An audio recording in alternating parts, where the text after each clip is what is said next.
அதிசயங்கள் செய்கிறவர் நம் அருகில் இருக்கிறார். அற்புதங்கள் செய்கிறவர் என்றும் நமக்குள் வசிக்கிறார். ஆதியாகமம் 6:9. நோவாவின் வம்ச வரலாறு. நோவா தன் காலத்தில் இருந்தவர்களுக்குள்ளே நீதிமானும் உத்தமனுமாயிருந்தான். நோவா தேவனோடே சஞ்சரித்துக் கொண்டிருந்தான்.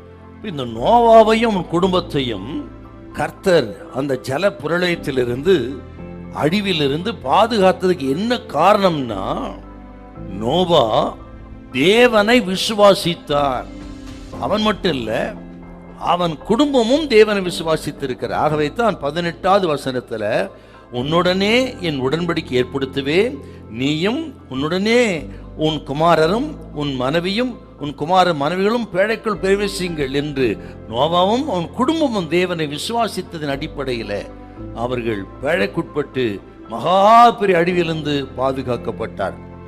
ஏதோ தகப்பன் மட்டும் விசுவாசத்தினால மனைவி பிள்ளைகள்லாம் கர்த்தர் வந்து பாதுகாத்தார்னு அர்த்தம் இல்லை.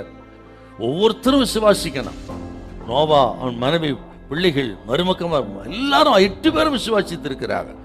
அவரவர் ஆத்மாவுக்கு அவரவர் உத்தரவாதி. ஆக நோவா அவன் தேவனை விசுவாசித்தார். அந்த சந்ததிக்குள்ள நீதிமானாயிருந்தான் அப்படின்னு வாசி கேட்டாங்க.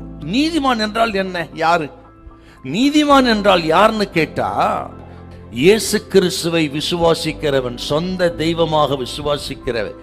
எனக்காக இந்த உலகத்துக்கு வந்தார், என் பாவங்களுக்காக மரித்தார், என்னை பாவத்தின் மீட்டெடுப்பதற்கு, என்னை நீதிமானாக மாற்றுவதற்கு இயேசு உலகத்துக்கு வந்து கல்வாரி சிலுவைக்கு போய் மரித்து அடக்கம் பண்ணப்பட்டு 3ஆம் நாள் உயிரோடு இருந்தார். இயேசுவே என் பாவங்களை மன்னியும், என்னை பாவி என்கிற ஸ்தானத்திலிருந்து நீதிமான் ஸ்தானத்துக்கு உயர்த்துன்னு இவன் விசுவாசிக்கிறானோ, அவன் பாவங்கள் அற கழுவி சுத்தம் பண்ணி அந்த பாவி என்கிற ஸ்தானத்திலிருந்து நீதிமானான் ஸ்தானத்துக்கு உயர்த்துகிறாரு. அவன் தாங்க நீதிமான்.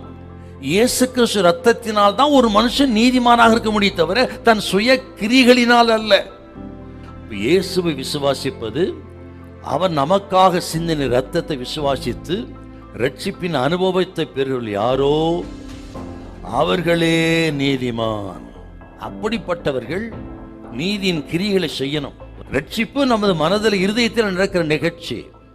இருதயத்தில் நடந்த ரட்சிப்புக்கு வெளியரங்கமாக கிரிகள் இருக்கணுங்க. ஆண்டவருக்கு பயந்து நடக்கிறது, கீழ்ப்படியது, பரிசுத்தமா வாழறது, கர்த்தர் சொன்னபடி செயல்படுறது, அந்த கிரியைகள் நமக்கு வேண்டும். பேச்சில் நடக்கையில எல்லாரும் சுத்தமா நீதிமானாயிருங்கள். ஆண்டவர் வருகை மிக மிக சமீபம். அல்லேலூயா, அல்லேலூயா.